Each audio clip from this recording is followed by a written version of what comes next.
Hi there, I'm Aaron Mandel. I'm the Director of Education for the American Wine Society. We are here at Bar Italia in the Central West End in St. Louis. It's a great place. If you're ever in St. Louis, I recommend that you come here. And we're going to talk today a little bit about sparkling wines. We're not going to do a deep dive into it. This is just going to be the basics about a couple methods that they're made and why something like champagne will taste different than something like Prosecco. Before we get into the methodology and the grapes, we're really going to first talk about the basics. For one, the glassware. A lot of times you'll see the coupes that people say were modeled off our Marie Antoinette's breasts. Not true. Fun story though. You'll also see the flutes, which are tall and thin, and those are very good for watching the bubbles come up. If you're having a party and you want people to really be able to watch the bubbles, the flutes are traditional. But if you want to taste the wine, really a regular wine glass works best. It makes the aromas sit in the glass a little bit better, helps bring them up. And what we're going to really be doing here is tasting. So I'm going to be using a regular wine glass. Number two, opening the sparkling wine. Most sparkling wines will have a tab around the cork like that, so you can easily bring that up. And then they're always going to have a cage, and the cage is for your protection.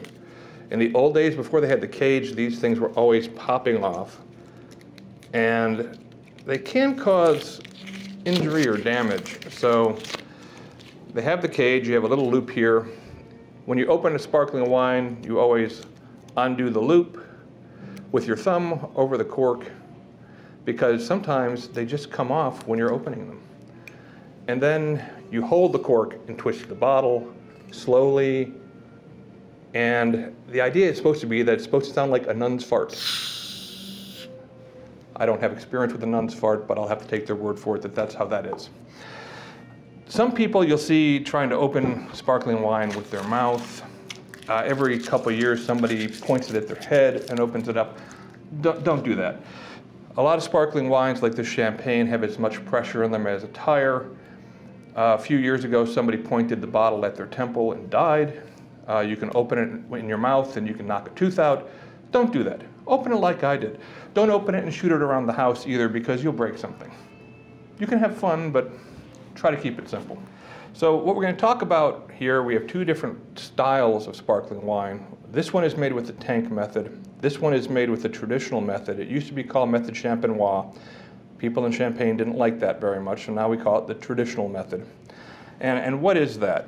Well, you make the base wine for both of these wines in the same method as you would for any other wine.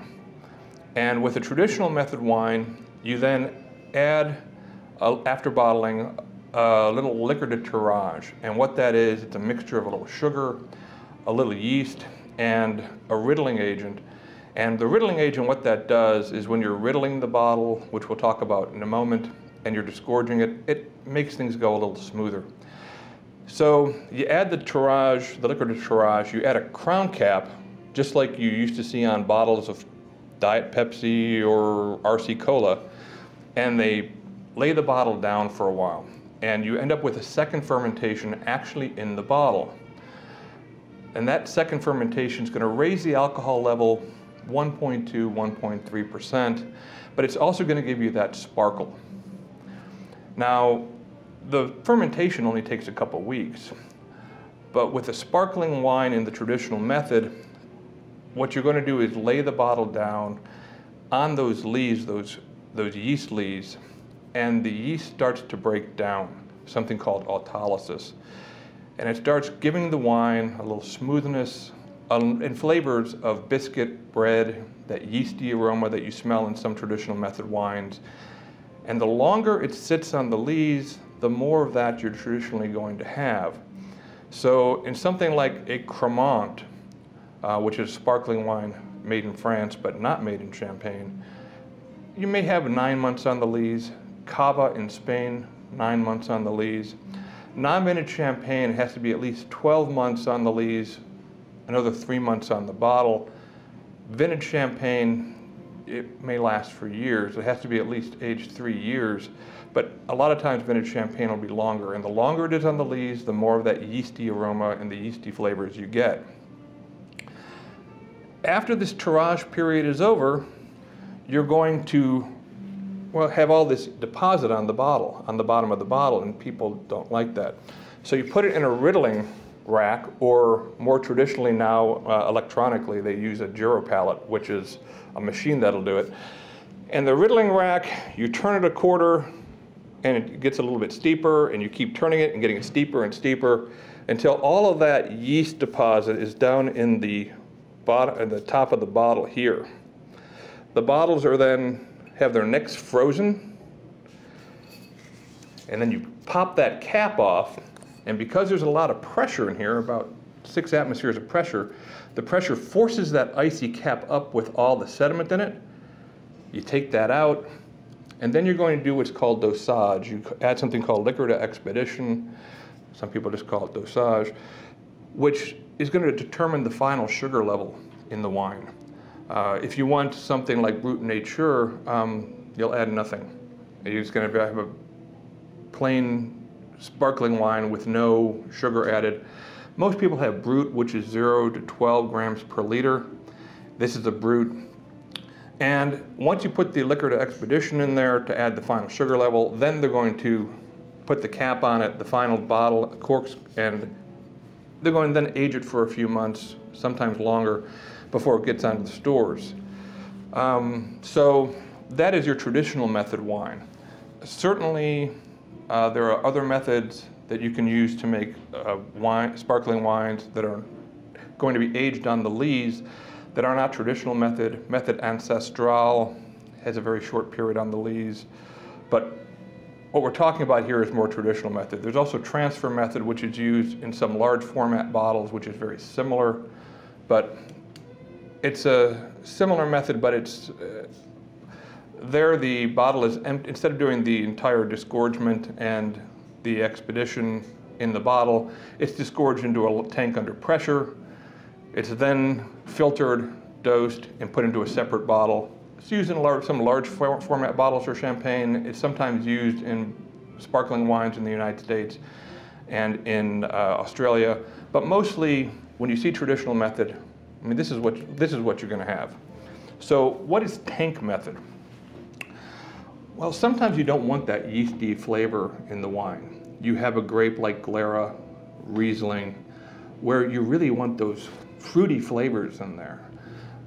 In that, you're not going to want all that time on the lees. So what they do is they make your base wine. You then put them into a tank, and you add your tirage, your yeast and your sugar. And you have the second fermentation in the tank, but once you get to about 5 bars of pressure, you chill it down, you filter it, and you bottle it. You don't have this time on the lees, so you don't have the flavors of the yeast coming out. That's what you're going to do a lot with Prosecco. Lambrusco is normally done with that. Asti is done with a variation of that because you want those fruity flavors. And then Sekt in Germany is often done with that. That is not to say that sometimes you don't get tank method wines where they leave the wine in the tank for a little while in order to have time on the lees, or that you don't get some traditional method Sekt or Lambrusco. You do.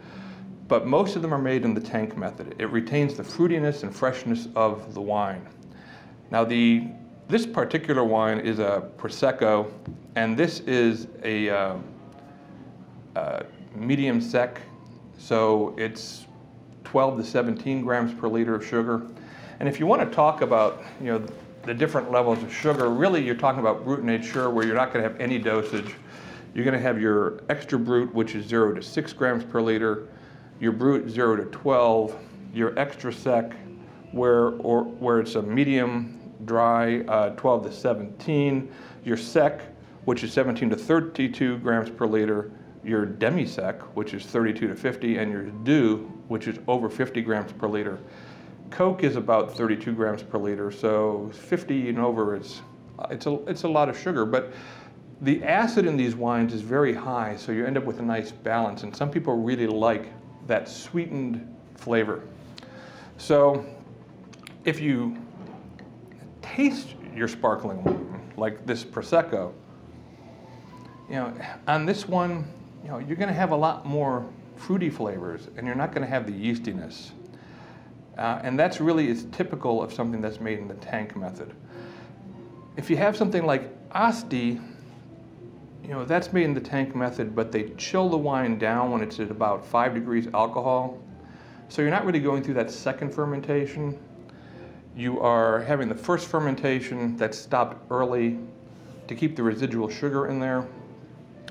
And then they filter it and bottle it. And that even keeps more of the fruitiness in there and also a higher degree of residual sugar.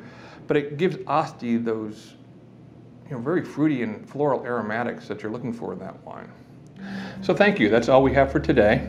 If you want a deeper dive into this information, I'll have a question down below, or you can contact me at the links below. Thank you again to Bar Italia for hosting us for this. It's a great restaurant. Please come to Bar Italia when you're in St. Louis. They have great somms and a great wine list. Thank you.